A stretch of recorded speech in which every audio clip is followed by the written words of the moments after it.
I'm back. All your favorite wrestling shows rolled into one.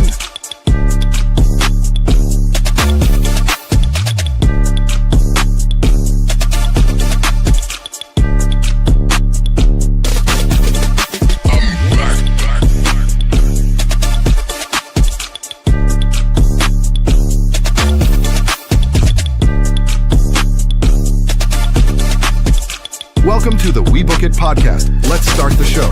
I'm back. Hello and good evening, everybody, and welcome to another edition of the AEW Recap. I am your host, Coach, and thank you once more for joining me on this summer night. It is middle of July.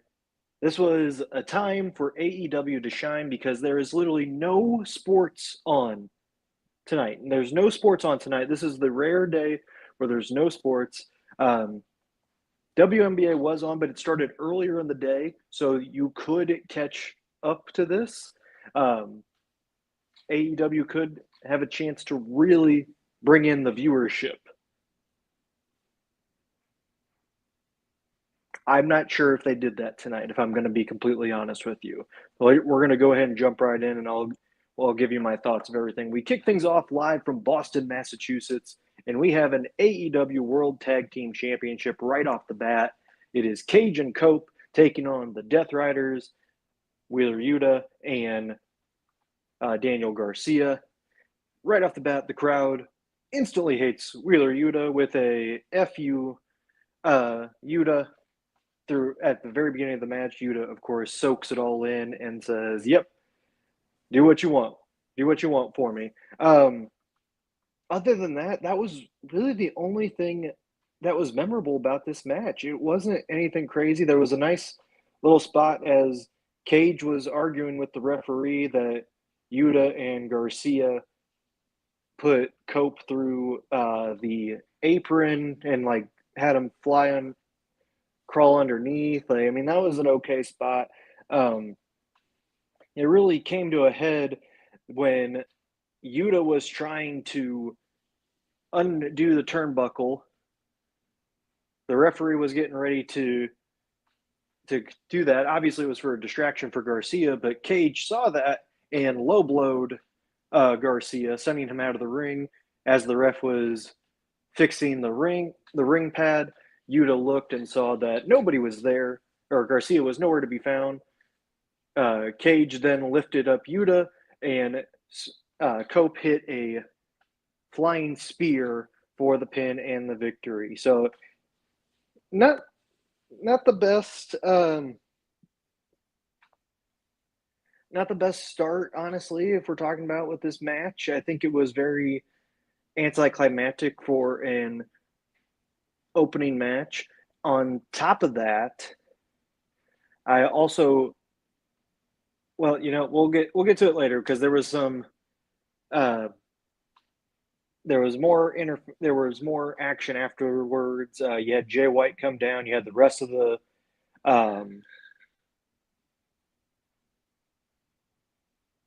you had another group, the dogs coming out. It just was a mess there at the end, and it just was kind of to start out for Dynamite. We get to our next match, which is Andrade El Idolo taking on Jake Doyle. Doyle definitely controlled the pace a little bit to start out with, especially with his strength. There was a nice little moonsault there from Andrade to turn the tables. He had a couple of elbow smash. Doyle hit a couple of elbow smashes, but Andrade responded with his back elbow and the DM for the victory. After the match, AEW showed the official graphic for Mark Davis taking on Andrade at Redemption. Davis arrived, but Andrade stopped him from entering the ring, and he had out Mark Davis's the Dynamite Diamond Ring. I thought this was an okay match, and it wasn't too bad. Doyle rather looked like a true beast in this, and that's good. even though he didn't get the win, he pushed Andrade to the limit. So this was a good look for him. It should improve his status in the Don Callis family. And while Davis has been a great champion, Andrade's probably going to win at Redemption. This is a good way to keep him in the mid-card level for right now until next year. Into the main event, the world title scene here. But,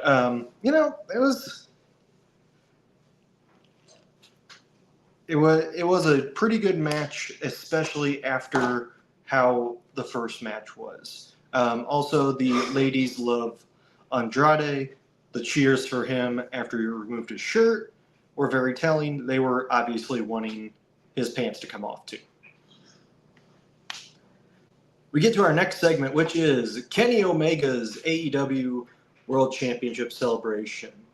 The Young Bucks arrived and replaced MJF's Triple B with the classic AEW Men's World Championship. Omega promised that he would deliver the best version there has ever been at All In, and out came Will Ospreay. Ospreay basically talked about how Omega finally believed in himself and that it was great to see the old Omega back and that they are going to put on a great match at Wembley.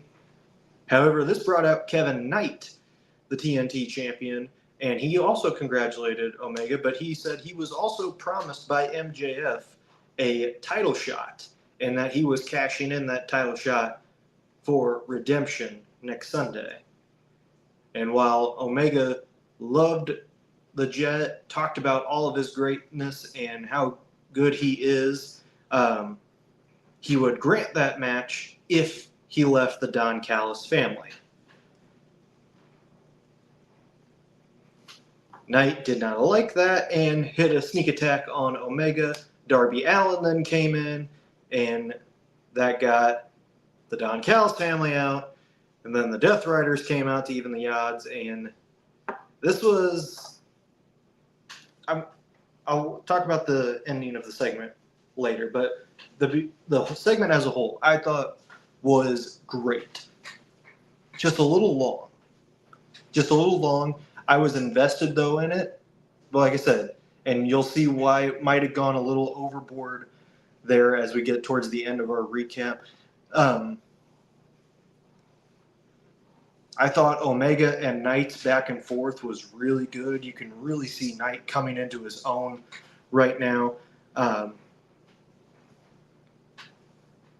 even if Knight is still early in his career, I think it just shows how much potential he has if he's already in the world title picture. I am looking forward to, I'm hoping that they're going to set this match for next Sunday at Redemption with Knight versus Omega. I think it'll be a good challenge for Kevin Knight.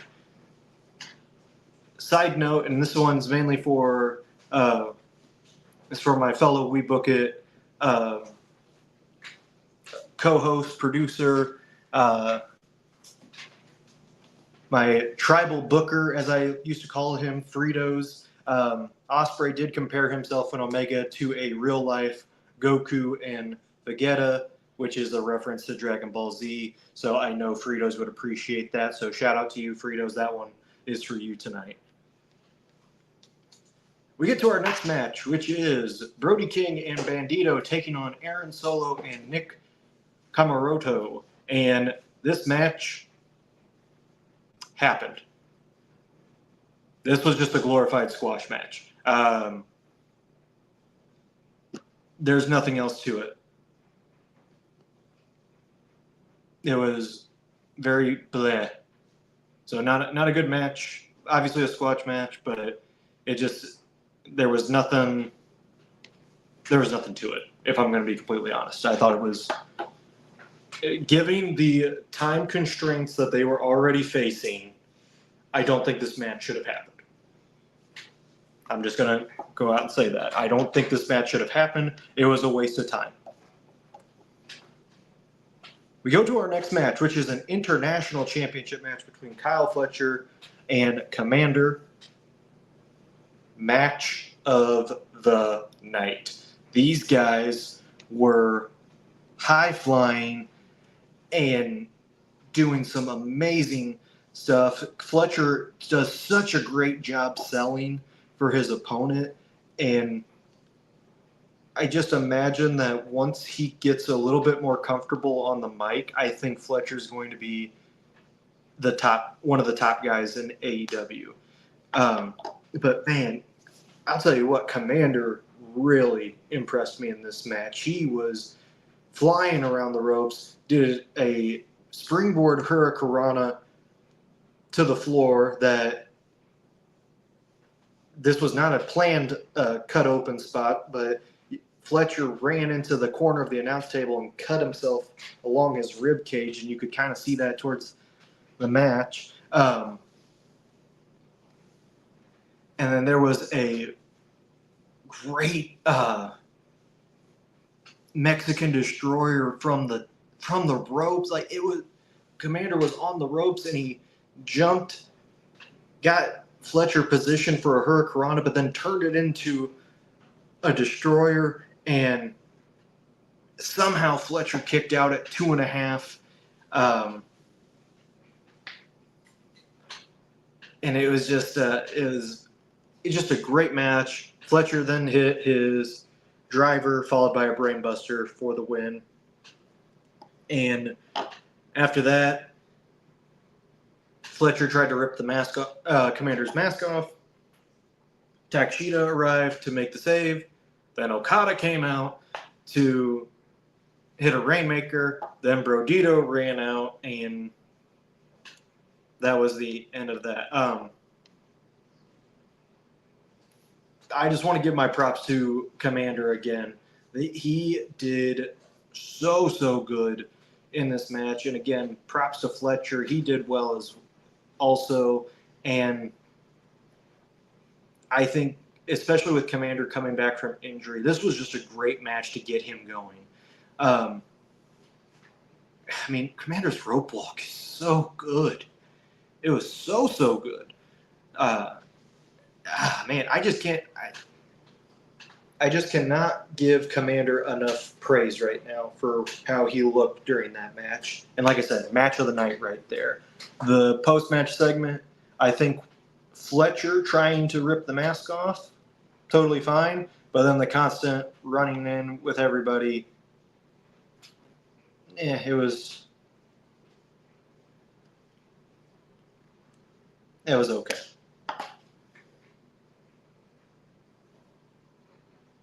That's up on there. I'm there. Sorry.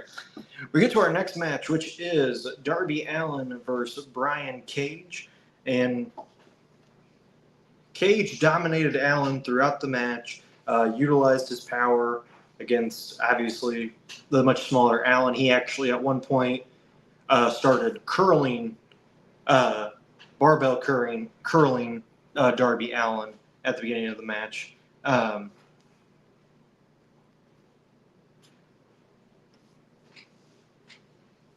Allin fought back with a coffin drop on the steel steps, followed by another as the Machine returned to the ring and got the win.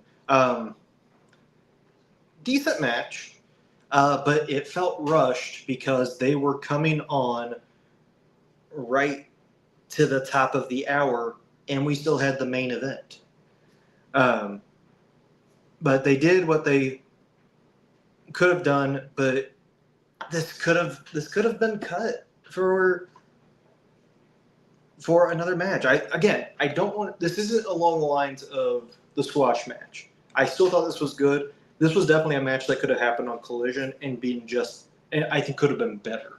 So while they were rushing, I think it was still a decent match, but time constraints really killed this episode.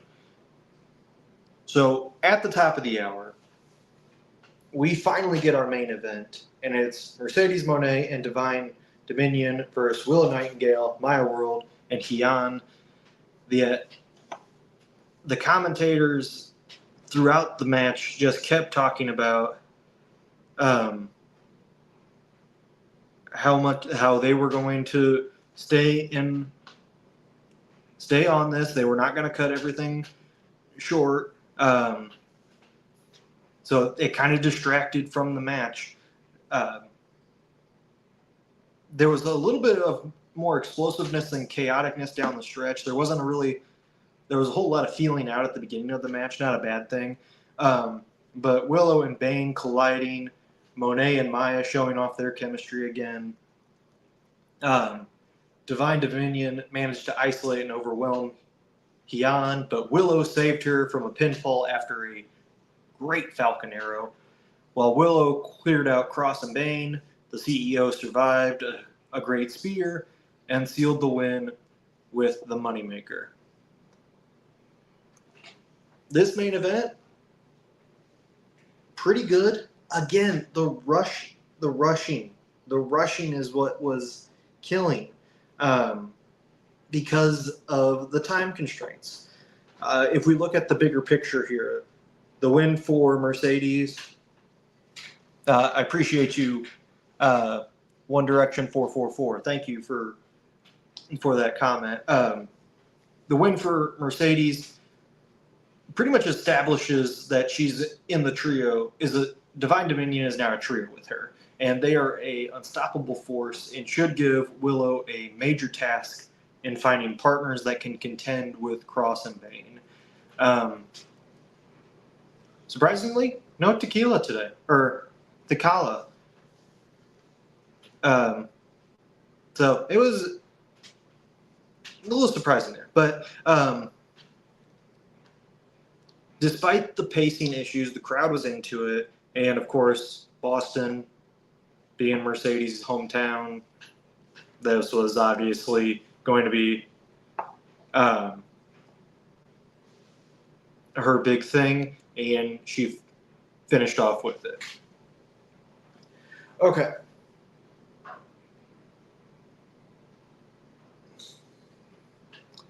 You know, after last week's Dynamite, which was a very, very solid episode, and with how Dynamite's been going recently, you would think that, especially 2 weeks before their next pay-per-view, even if it's a small pay-per-view, and again, keep in mind, there is nothing sports-related on tonight.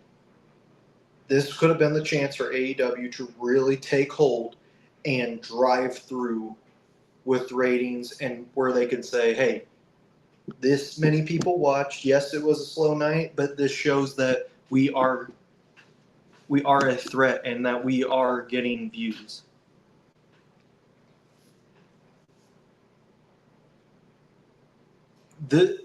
This whole Dynamite and going into Redemption just feels like has been just throw it against the wall and see what happens. And sometimes that's a good thing, but it's all about the execution of it. And the execution for this has not been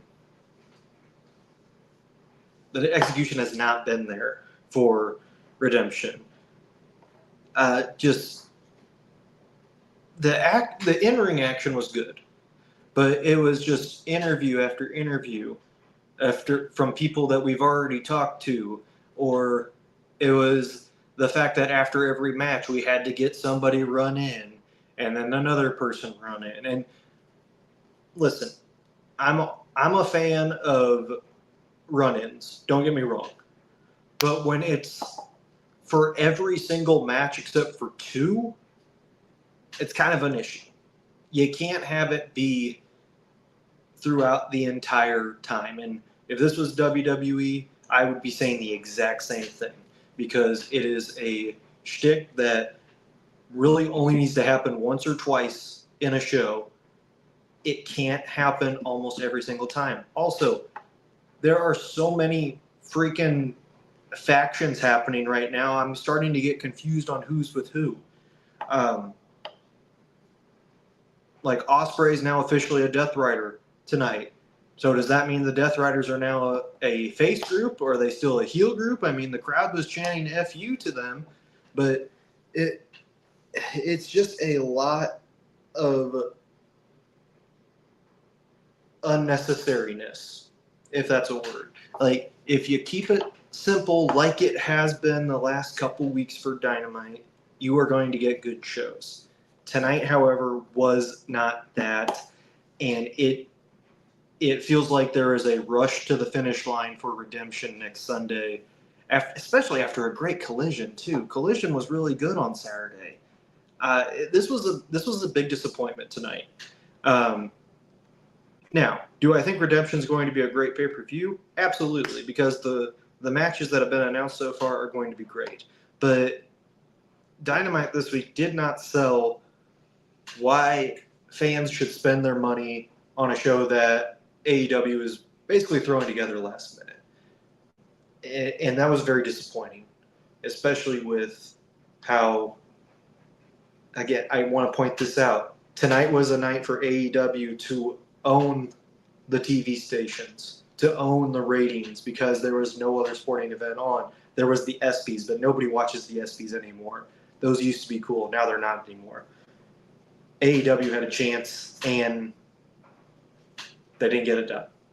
They did not get it done tonight. So not a very good AEW Dynamite. We'll have to see how Collision is on Saturday, and if AEW will bounce back on Wednesday so that they can get a redo, or the go-home show, get a redemption for Redemption. I didn't even plan on saying that, and look what happened there. That was great wordplay by me. I'm going to pat myself on the back for that. All right. Well, that's going to do it for another edition of the AEW Recap. Like I said, it is it's harsh sometimes, but you have to have some consistency with it, and there was no consistency tonight. So, like I said, not the best episode of AEW Dynamite tonight. We'll see if they'll bounce back next week. But that's it for me for another edition of the AEW Recap. Please remember to like, share, and subscribe to all of our content here at the WeBook Podcast. And if there's something that you like from this show specifically, leave a comment. We're always open to feedback. If you think I'm spot on with how Dynamite went tonight, leave a comment. If you think I am absolutely crazy and I missed the whole point of the show, still leave a comment. Because even if we disagree, we still want to engage with you, the fans. So just let us know. And thank you again for tuning in. Special shout out to my producer, Virgil, for the night. And for one last time, I am Coach for the AEW Recap. I'll see you all next week.